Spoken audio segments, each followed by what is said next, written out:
Hello and welcome to the Guardian Football Weekly, an extraordinary game between Argentina and Cape Verde. At the end, bodies were everywhere and Cape Verde kept pushing and pushing and pushing. Sydney Lopes Cabral with the moment of the tournament up there with the great World Cup goals, arcing a glorious strike into the top right-hand corner to equalise for a second time. It was absolute perfection. They were brave, good on the ball. Voisini was great again. Pico Lopez heroic, but in the end it wasn't quite enough. Messi with an exquisite touch and finish, Martinez banging one in, and then Christian Romero in off the defender.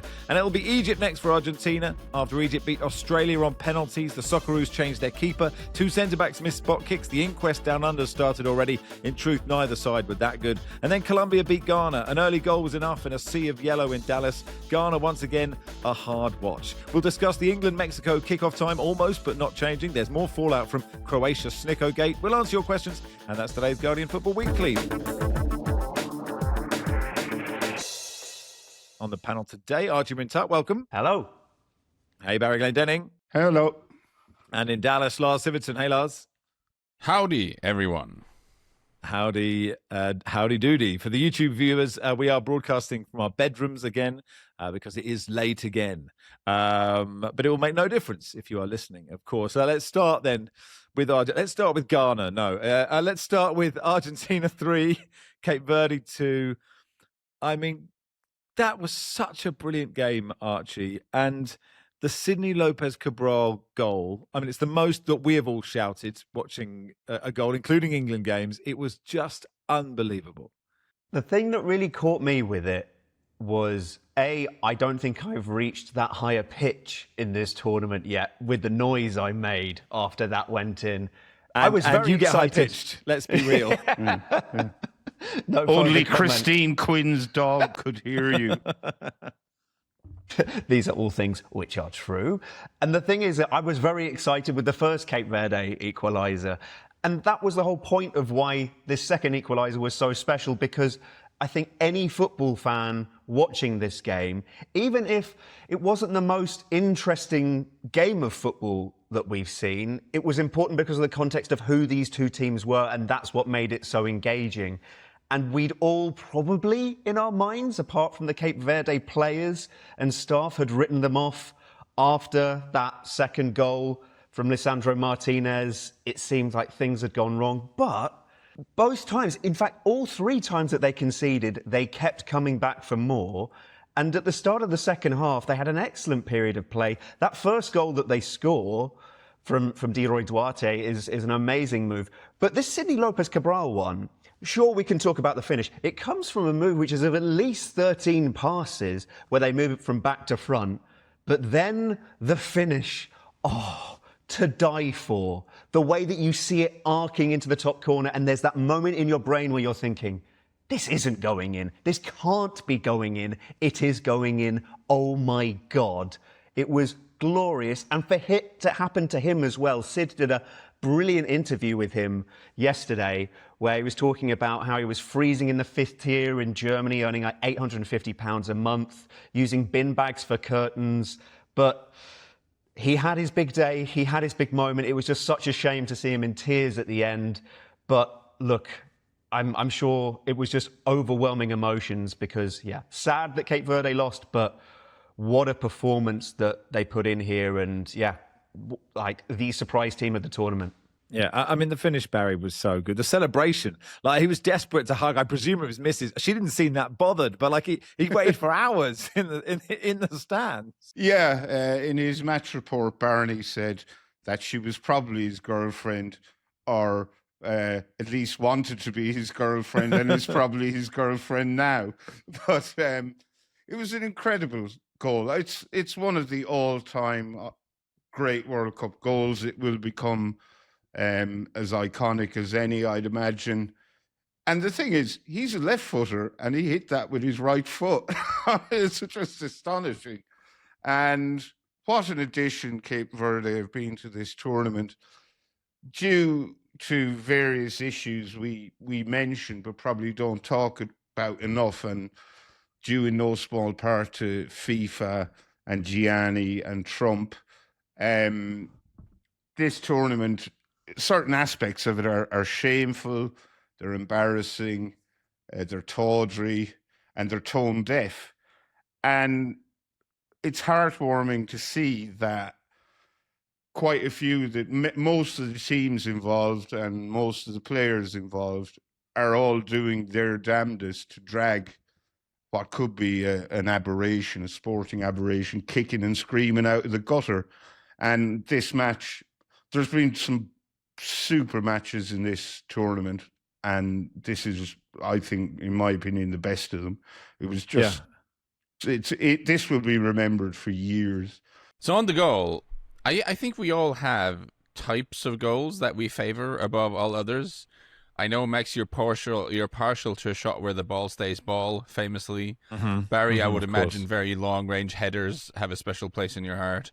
For me, it's always a case of, I love it when you can see someone line up a shot and you have time to think, no, don't do that. That is a very stupid idea. And then they do it and it goes in. That is one of my favorite things, because I contrary to what I think, I really like it when I'm wrong about this stuff.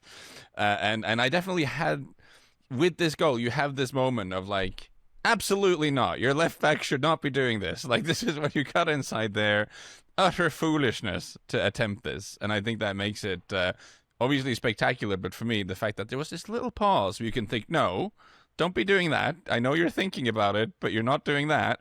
And he did, and it was glorious. I just thought the last hour of this was pretty glorious. And it came at, the tournament fatigue, Max. It hits us at different times. I've been doing radio shows 6 days a week. I guess you've been doing every day. And I have to admit, I've watched everything, by the way. Like, there's been a couple of games where I've had to watch 20 minutes in my car, but I've done every game this tournament. And somewhere through Australia, Egypt, I was starting to think, you know what, like, running low on energy now. I'm not entirely sure I'm up for, if this is a boring sort of Messi scores a couple of goals and Argentina pass themselves to the end of the game, I'm not sure I've got 90 minutes of that in me.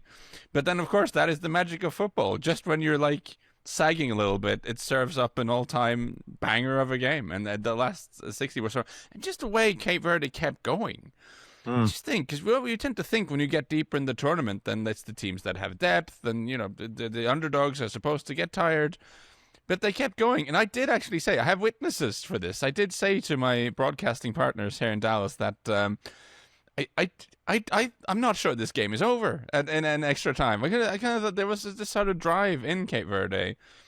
Didn't quite expect that, to be honest. I didn't expect, but yeah, what a game! So much fun. Yeah, you need games to remind you why you love this game. I mean, I presume Sassu's furious that they let in 3, but for the rest of us, and Archie, they play good stuff, right? You can look at games and go, right, they'll have the ball, they won't. That'll be a low block, etc., etc. We'll get to Ghana in a bit, and Argentina and Egypt both Australia and Egypt both sort of played a low block, but they came to play. They didn't, and they're good on the ball.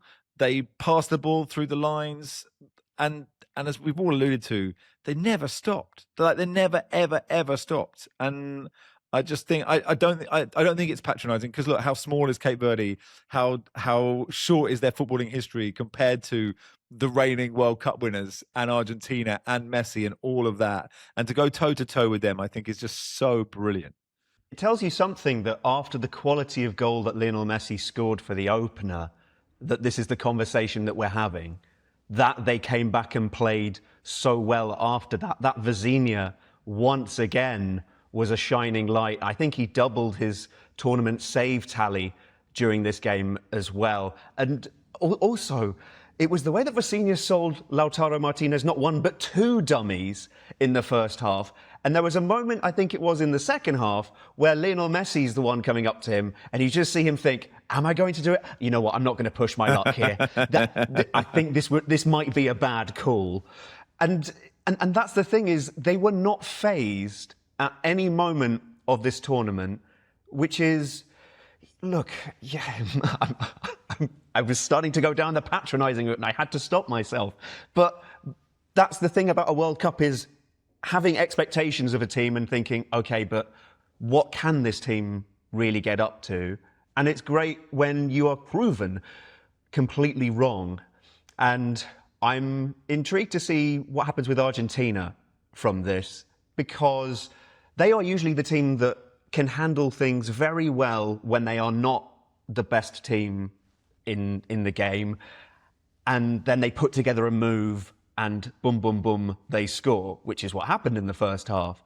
And sure, they faced a warning sign in their 2022 World Cup win against Saudi Arabia, against Netherlands as well, when they were 2-0 up. Look, the final, you could say as well, was not exactly a clear thing either. And I just don't know how much margin for change there is actually for Lionel Scaloni, because they have one style which suits their best player, and it's actually quite a low-tempo style. Only Qatar made less sprints in the group stages than Argentina. So I think he can't really change much. He's going to have to tweak things. Maybe it is Julian Alvarez for Lautaro Martinez. In the next game, Martinez pressing in moments didn't look great. But yeah, they had one hell of a scare in this game. Yeah, there is a stat doing the rounds. I haven't checked it. A Calci FC, one of the boys saw it. Voisinha has completed more dribbles in the knockout round of 2026 World Cup than Cristiano Ronaldo. So, I haven't checked it. If that goes sufficiently viral, I will bet any amount of money that Cristiano will go out with the strong intention of making a couple of dribbles in the next game. Like, whether that is something he can still do or not, that cannot stand. It's like how Mbappe has apparently been given some grief by friends and stuff about how he doesn't do any work off the ball, which I'm guessing is because of that stat that went around about how just no one does anything. These things, the players pick up on these things sometimes. As to what Archie was saying, I thought the Irish sports writer Gavin Cooney made a very good point during the game, which I want to steal and repurpose, which he made the point that Argentina are good when Messi is walking. They are not good when everyone else is walking too. And I do think there was a real tendency of that going on. And I guess part of me thought they were just playing with their food for a lot of this. Part of me thought that they were just, okay, we've got the goal. We're just going to slow the tempo down. It's a long tournament. We don't want to burn off too much steam. But it very nearly did cost them. And again, Cape Verde, they nearly scored at the end again. Like, Emi Martinez had to come up with a great save. Like, Cape Verde's ability to just keep going and never accept that they were beaten, I thought was, dare I say, inspirational. And they are a team. Like, they got to the quarterfinals of the 2023 AFCONs. They finished above Cameroon in their qualifying group. They were in a group with Libya and Angola as well there. So this is not a total fluke. Like, there's some football here. And I remember looking it up. Because the island is so small, or the archipelago is so small, you're assuming they're all diaspora guys. But that's not true. There's a bunch of guys in the squad who are born in Cape Verde. So it's just really terrific story and just great stuff. A word, Baz, on Pico Lopez, who could have been playing, what was it, Sligo away today instead? Yeah, if he hadn't answered that LinkedIn message, he'd have been playing at the showgrounds at Sligo tonight instead of in the World Cup against Argentina. He's got a Champions League qualifier on Tuesday. I don't know if he'll make it back for that. That's in Malta. Shamrock Rovers trying to qualify for the Champions League. He had another massive game at the back for Cape Verde. He had one interception from a cross. Amazing. Was so good. Sensationally good. I thought he put it in his own net. And he didn't, and it was he has had a remarkable World Cup. Voisinha as well. I thought Voisinha was massively overpraised for doing quite routine goalkeeper stuff in the game against Spain. But tonight he was immense, like just a guy who's had this massive celebrity thrust upon him and is just determined to enjoy every minute of it and make hay while the sun is shining. And of the 5 goals in this game, 4 of them were outstanding. And yeah, the winner was somewhat fortunate, I think. Romero's header was good, but it did take a big deflection on its way in. But I just enjoyed this game so much. Yeah, absolutely brilliant. And it's a shame that we can't spend the whole podcast talking about this game and we have to talk about the other two. The other two Is that why I was going on for a very long time with my answers? Absolutely no comment whatsoever. Anyway, taking some time off the clock. Game management. We're contractually obliged. Yeah, and we will talk about Australia, Egypt in just a second. Welcome to part 2 of the Guardian Football Weekly. So Australia won, Egypt going through 4-2 on penalties. Before we chat about it, I caught up with our man Jack Snape at full time. Okay then, Jack, how was that for you? Wasn't quite good enough, really. Pretty sad that the Socceroos couldn't convert this opportunity, right? Chasing this first World Cup knockout victory. And they got close, but not close enough in the end. Very frustrating that they're going to sit on this for 4 years now, knowing that, look, in the round of 32, next time up in Spain, Portugal, Morocco, I don't think you're going to get a much better opportunity than Egypt to get through the last 16. So, yeah, definitely a missed opportunity today. Yeah, I mean, the criticism from Australia, Popovic is getting hammered, actually, about how defensive they were and how they didn't take the game to Egypt after they equalised. Look, it's wise after the event, I guess. There was concern, right? Halftime, Socceroos 1-0 down. Their best player, Geordie Boss, has gone off with what looked like a pretty bad knee injury. You're thinking, gee, how the hell are Australia going to work their way back in their game? They haven't scored since the first game against Turkey. I was pretty much pre-writing my my match report, 1-0 defeat. But the Socceroos, where do they turn? They turn to the set piece. And sure enough, the big bodies got into the box, and there was an own goal, but under a lot of pressure from the Socceroos defenders. So, yeah, they got that opening, and I think it kind of reset the match a little bit.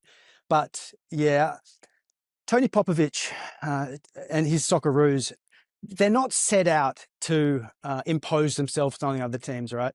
They're well organised, relying on certain moments, and so 1-1 as fatiguing legs into extra time. I don't think it was any surprise that Australia didn't take the game on more. And look, I think if the penalty shootout had gone the other way, we'd all be saying, hey, he played it pretty well. Ultimately, though, that's not what we're saying. From my experience of living in Australia, football, the whole footballing world is in a permanent existential crisis. And I guess this will add to that. There is going to be a lot of rage unleashed on Saturday brunch across the breakfast table or across the lunch table as they come to terms with this defeat. Tony Popovic will be briefly public enemy number one, particularly that decision to take off Patrick Beach, an informed goalkeeper who's really done nothing wrong during the tournament, for this make or break shootout. But also the decision to start the shootout with Harry Souttar, who I'm not sure has ever taken a penalty. Number 4, Lucas Harrington. This guy's 18. He certainly hasn't. Obviously, the players have a choice in whether they take the penalty or not. But to put pressure on that 18-year-old, I think is one that Popovic would like to have back. Certainly, when the ball hit the crossbar, I think it's one that he can't disagree with. Yeah, and I guess from the people that I've chatted to back home, there are no, if you look at that squad, it's not filled with elite players, but it's filled with elite potential, perhaps. You mentioned Harrington, Nkunda could push on, Geordie Boss could push on. There is hopefully the nucleus of a young squad that could get to the next World Cup and play slightly more progressive football and actually have a chance of unlocking defences. Yeah, I think there's a real positive in Christian Volpato, his integration in the Australian team. It was pretty much the key attacking outlet today, particularly operating between the midfield and the Egyptian defence. He felt like he was really important, and he's a player that we don't have a lot of in Australia. Skillful, can take the game on. And so I think he's really important. But Tony Popovic, his system is very solid, 3 central defenders, 2 protecting defensive midfielders, and relying a lot on the physicality and speed of the wide players and forwards. That is probably good enough to get to the round of 32 every World Cup, but you're right. Let's, as the Australian football community, dream a little bit and wonder, how we can get the most out of players like Nkunda to push on and maybe develop a style that can take us a little bit further. Safe trip home. If you see Mrs. Rushden and the kids, give her an hour off, would you? Will do. See you back in Melbourne, Max. Enjoy the tournament. Jack Snape there, and thanks to Jack for all his work. He's flying back to Melbourne now. Look, it's agony for Australia. We have a much bigger Australian audience than an Egyptian audience, so we will get to Egypt. And the inquest has started, Baz, about the penalty shootout and Popovic changing the keeper, bringing on a much shorter keeper who dived the wrong way, as it turned out, and the centre-backs taking the penalties. And I think hindsight, it can be so black and white after the shootout, but none of it worked. No. And yeah, I'm very much a Monday morning quarterback here, but there was always a very strong possibility that this game would go to penalties, and it did. It wasn't a good game. It's not really worth talking about, the 120 minutes that preceded the shootout. And it seemed to me that Popovic and his Australian team weren't even familiar with the concept of a penalty shootout. So thoroughly ill-prepared did they seem to be for it. He decided to replace Patrick Beach in the dying moments of extra time, despite Beach having had a really good game, with Matt Ryan, who has saved 12 out of about 70 penalties he's faced in his career. Matt Ryan is shorter than Beach. Beach had been playing well. Egypt immediately went to look at some Matt Ryan penalty saves, apparently one that Kylian Mbappe took against him, and deduced in a few seconds that, he just dives early. Before you've even started walking from the halfway line to take your kick, he's away. And so it came to pass. He didn't get near saving any of the penalties. And then Australia's penalty taker, you had Harry Souttar, centre-back and captain. He took the first one, which is, some say, the most important one. He has never taken that was the first penalty he's ever taken in his life. And then when they had one that they had to score to stay in the match, Lucas Harrington, an 18-year-old centre-back, took one. His wasn't terrible, to be fair, but it did hit the bar.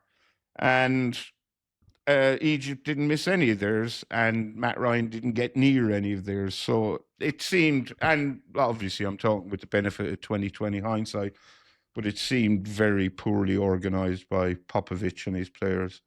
Yeah, I mean, I would say that he's not guessing, right? He must have known before the game starts that he's doing this. If he is guessing, then it's mad. But he's not guessing, and there is precedent to Australia doing it. It took Matt Ryan on Andrew Redmayne, I think he's called, in a shootout. If he's not guessing, he knows. And sometimes keepers aren't told. So Patrick Beach didn't know that he was coming off.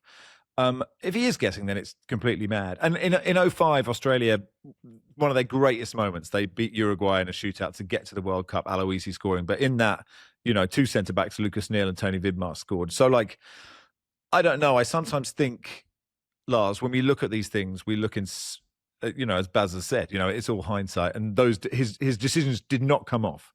And sometimes they don't. And then we decide, well, they were definitely wrong. And if Souttar gets over the penalty, then maybe it's different. I don't know. Yeah, no, listen, I'm assuming they subbed on Matt Ryan because they've been practicing penalties and he has been saving more of them in practice. That would make more sense to me. I'm assuming that young Harrington took one because he's been making them in training, which he said after the game, I believe. I'm looking at quotes here where he said, the coaching side of the team had my back. They believed in me. I made my penalties during the week. We practiced it. I was confident, I'm guilty sometimes of being of deferring too much to the expertise of the people involved. I mean, our job is to discuss things and have opinions and whatever, but I tend to think the coaching staff, just generally speaking, know this stuff better than we do. All that being said, yes, putting up an 18-year-old centre half to take the fourth one as well, which I think is statistically the one that's the most likely to be important, seems. That is a pretty wild decision. Even if he has scored a lot of them during the week. And also, Matt Ryan just looks so small. I mean, that is, crucially. They would that know could be that, an optical, I guess. it's like Jordan Pickford's tiny hands that aren't actually that tiny. It's just kind of the shape of his body, I don't think... Comparing it to the Paraguayan keeper who's, 25 foot tall. Yes, Archie? Defend Tony Popovic for having Harry Souttar go first. On the evidence of the game that we'd just watched, if we're talking about Patrick Beach's form in the game and that he should have been allowed to stay on, then I think you could actually make a similar argument for Harry Souttar and how he was feeling. I think the only problem is if you'd wanted him to take it with any part of his body, it would have been his head, because there was no thing that came his way that he could Yeah, it not was immense. head away. Producer Joel just kept on going, fadum, fadum. And it was just this kind of dull thud that you felt every time. He was putting an art into his heading in a way that I was just thinking, he's almost making heading look like Federer does when he's hitting a forehand. Like, there was one that was down by his knees, and he was like, yeah, you know what, I've headed the last three, so that one's going away too. And so with all of that, when he was stepping up, I was thinking, oh, you know, he's going to thump it in. But I think, as Barry alludes to, the first penalty has that thing of you are setting the tone for the team. And when the guy who's been your best player in the last 120 minutes misses, I think that makes you all go, oh, no. Oh, no. And then even more so when what happens with Matt Ryan, who I think went the wrong way on 3 of the 4 penalties, happened. So on that decision, I'd give Tony Popovic a bye. It's just that there's so many other things which are difficult. Also, Barry, the criticism of Popovic is not just that. It is that this is a game Australia could have won. We've talked about how Cape Verde took the game to Argentina, right? When Australia equalised in this game, they kind of shut up shop. And Egypt, Salah couldn't run. Marmoush wasn't playing well. The criticism is that Australia, even if they don't have like a brilliant set of elite players, could have taken the game to Egypt. This was a great chance to win a knockout game. I think it was a brilliant chance. I think if Australia made it more of an effort, it wouldn't have gone to the penalty shootout because, as you say, Salah did next to nothing. Omar Marmoush was virtually anonymous, and they're obviously the 2 players everyone talks about when we discuss Egyptian football. They're the star turns, and they didn't show up today for whatever reason. I did notice Mo Salah just waited for Matt Ryan. His penalty was quite good, even though it was really bad, because he just waited for Matt Ryan to dive and then drove down the middle. Not even waist high. It wasn't even a Panenka, and burst out laughing. I don't know whether that was at his own ineptitude and he hadn't hit it the way he wanted to, or if it was because he knew Matt Ryan was going to be gone for a hot dog by the time he kicked the ball. But so Australia will never have a better chance of advancing to the quarterfinals, or they had a great chance here. And even the corners they were taking, they had a big height advantage. They were taking short corners. Like, why? What are you doing? I was baffled by their approach to this game. All the more so when it became apparent that Salah and Marmoush were not delivering the goods for Egypt. A quick one on Egypt, Archie. This was a huge deal for Egypt. They had not won a knockout game at a World Cup before. And for a team which has had the continental dominance that they have with 7 AFCON titles, I think it had always got to them that they've never been able to go further in a World Cup, and particularly in the time that they've had Mo Salah. And now they finally have a bit more of a support cast who can be there for him. Sure, Omar Marmoush missed that chance just after half-time where he can put the game out of sight, but it's something to have somebody with his potential. I was listening to African football expert Ali Howarth before the tournament, and he was picking out Imam Ashur, who has really turned up in this tournament so far. Real flair. His celebrations have a lot of main character energy to them. He's a bit of a maverick who struggled to adapt to life in Denmark, so he went back to Egypt. And he's looked promising, and I think can also cause Argentina some problems in their next game. But look, this was a huge moment for Egypt, and I think that also just needs to be noted. Yeah, totally. And that'll do for part 2. Part 3, we'll begin with Colombia's win over Ghana. Welcome to part 3 of the Guardian Football Weekly. So Colombia won, Ghana 0. John Arias' goal after 14 minutes. For the tape, we're recording just after full time. And we were delighted that it didn't go to extra time. We are objective, but when Ghana... I'll be honest, Yeah, man, I don't think delighted even begins to describe how pleased we were Ghana didn't equalise. As soon as Ghana had the ball, and let's face it, they didn't attack much. There was a lot of no. If Semenyo ever got the ball, like, no, thank you. Yeah, you talk about game fatigue, Lars. And look, Colombia are good. Colombia are fun. Ghana are tricky to watch. And I think it's not harsh to say, unless you're Ghanaian, you're not going to miss them from this tournament, Lars. Yeah.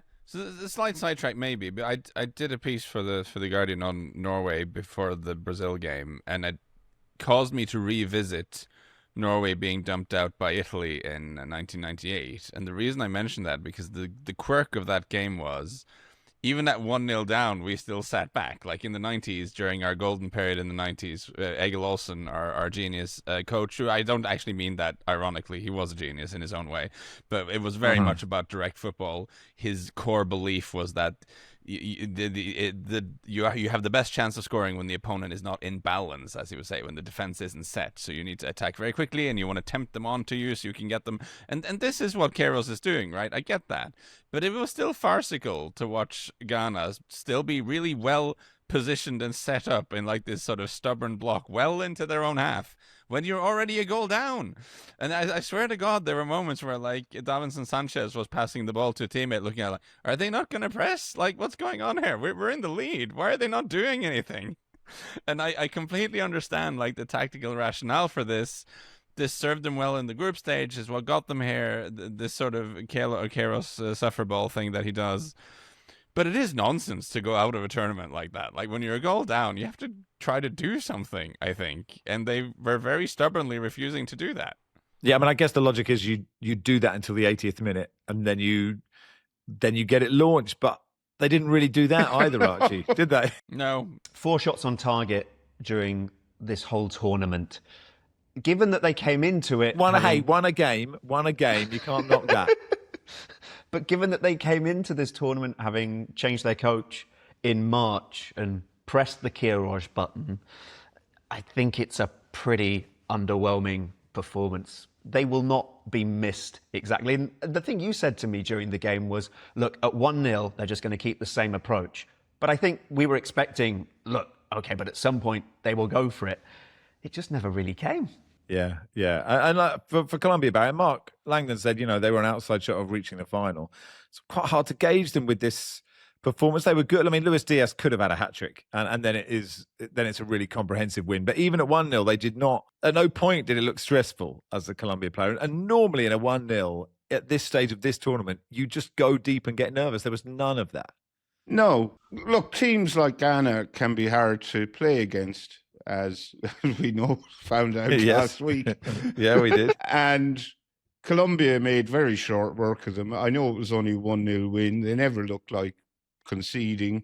But for a couple of tremendous saves by the Ghana goalkeeper, Lawrence Atizigi, the scoreline would have been considerably higher. There were also a few narrow wides and whatnot. I think Ghana had one shot at early doors that fizzed wide, but I don't think any of the 4 shots on target came in this game. It was a pretty dismal effort, but more or less what we've come to expect from Carlos Queiroz sides. No doubt he'll rock up into the next World Cup with another team, and we'll all be going, oh, crikey, here we go again. But I think the scoreline here very much flattered Ghana in a way that they weren't flattered by the scoreline of their match against England. So tomorrow's games then, Canada, Morocco, Paraguay, France. Archie, you wanted a quick mention of the Paraguay manager. Yes, Gustavo Alfaro, Argentine, and somebody who is renowned for being very poetic in his quest to describe the beautiful game, even if, as one Argentinian friend of mine put it to me, he is not looking to play the beautiful game. If he could play 10 defenders, he would. But I just liked the turn of phrase that he used before this France game, where he was talking about, I'm a country boy. In Rafaela, when a thunderstorm was coming, we didn't have to take cover because there were no lightning rods. France is like a thunderstorm, and the lightning strikes the center of the goal, so you know a thunderstorm is coming. So, yeah, I'm looking forward to seeing what he will do exactly, because, look, they were excellent against Germany. Whether they can weather this particular storm, not too sure. You mentioned thunderstorms. It was the weather. It was thought that England-Mexico is going to be moved from 6 p.m. to midday in Mexico. So it's from 1 a.m. in the UK to 7 p.m. The best reaction was a guy called Chris going, going to record the England game and watch it at 1 a.m. regardless. I haven't booked Monday off for nothing. Turns out it wasn't to do with thunderstorms. It was to do with safety for fans because of what happened after Mexico's win over Ecuador and 4 people who lost their lives in those sort of extraordinary celebrations that we saw. But the English FA was stunned that the move was under consideration so close to the game, as were the Mexico FA. The managers and players were like, well, okay, we'll deal with this if it has to happen. And it all transpires that it's gone back, Barry, to 1 o'clock in the morning in the UK. So for a small moment, people who worked and ran pubs and the police were absolutely delighted it had gone to 7 p.m. and now they all have to work until in the middle of the night. It was all very strange because FIFA never really actually made a statement. I'm not sure they have even yet. They were sort of briefing journalists on the side unofficially, but there was no actual FIFA announcement that this game is being moved, this game is being moved back, we're thinking about moving this game. It was all being drip fed. No one seemed quite sure what was going on. That was certainly the vibe I got watching the BBC News earlier. The cynic in me thought if it was being moved back, it was because it would be better for FIFA if it was shown on prime time in Europe rather than in the early hours of the morning. But that's entirely down to me being a very cynical man, I'm sure, and not due to any real reason why it might have been moved. That's the first time I've known that you were a cynic, Barry. So it's good to learn. It's good to learn something. I mean, it is worth saying it caused a lot of panic for fans who were, due to land at sort of midday and go, well, hang on, what am I meant to do? We paid, extraordinary amounts of money for flights and for tickets, et cetera, et cetera. So I imagine, and I don't know, but I imagine some people did rebook onto crazy early flights and things to make sure they get there and are now going, oh, now I have to get up at 3 a.m. or whatever to fly to Mexico City. Yes, Lars? Matters for players as well, because for the kickoff, potentially that early, like you have to get up very early to eat the food that you need to eat at a certain amount of time. I mean, Wayne Rooney mentioned this, I think, and also typically teams will want to adjust for that a certain number of days in advance and try to get the players' biorhythms over onto the track that you'll be at for the game, which I guess is why the teams really hated the idea. The only thing I was going to say, Lars, was that I saw that Wayne Rooney tweet about it's not good to be wolfing down pasta at 9 a.m. The great thing about it is that he said this in 2011. Yeah. Now, before we end, a lot of discussion in the WhatsApp group about the Croatian disallowed goal. Barry, you're so invested that you read the FIFA handbook. So that's how excited you got. Where have you got with this since then? Well, it would be a lie to say I read the FIFA handbook, but I did see an extract from the FIFA handbook. Oh, is it being serialized in the Daily Mail? Yeah. And, well, it basically says that if the ball brushes against your hair and doesn't change trajectory, then it doesn't, that shouldn't be factored into any offside decision, unless you have particularly voluminous hair or a top knot or something that a massive hair was that the phrase. ball could deflect off. So going by their own guidelines, that goal shouldn't have been disallowed. I think there's something very funky about that goal being disallowed. It doesn't sit right with me at all. And even if the correct decision was made, this is not what we should be doing with regard to football. And I know there's all these weirdos out there who say, oh, well, it's the rule. No, sorry, this is not. It might be the spirit of the rules and pedantry. It is not in the spirit of the game. I was just thinking, I was just wondering, coming from a pedant, but I don't disagree with you at all, actually. It did lead us to a good discussion about the perfect hair you need as a footballer now, because clearly you need to be bald so that you don't have issues with snicko, but you also need to have long hair so your hair can be pulled and opposition players can be sent off. So we came up with comedian Mick Miller, the Bill Bailey circa 2008, the BBC Arts editor Will Gompertz and Terry Nutkins up top. And that if England start with that as a front four, then there's no way. As long as they've acclimatized to the altitude, Nutkins is no longer with us. So it would have to be a sort of weekend at Bernie's style. But a lot has yes, been Lars. said about the ticket prices in this tournament, but I probably would pay what FIFA are asking to see that for as long as they'd be able to. Also, you it's don't good want to read news for yes. me, like for the benefit of the YouTube viewers. Like this is the hairstyle I'm gradually moving towards. I mean, it's very much at the back where there's still some life hair, but at the front, nothing's happening at all. So. You're absolutely right. Yes. You are the nearest to Nutkins. The expected Nutkins is high. You've been holding a tarantula this whole episode, which obviously means nothing to you, Lars. Got to but it liven will things mean up a something- bit, you know. yeah, totally. The really wild podcast. Anyway, that feels like enough for today. Thanks, everybody. Thank you, Barry. Thank you. Thanks, Archie. Thanks, Max. Cheers, Lars. Thank you, Max. Football Weekly is produced by Rory Simon and Matt Bentley-Viney. Our executive producers are Joel Grove and Danielle Stevens, and we'll be back tomorrow.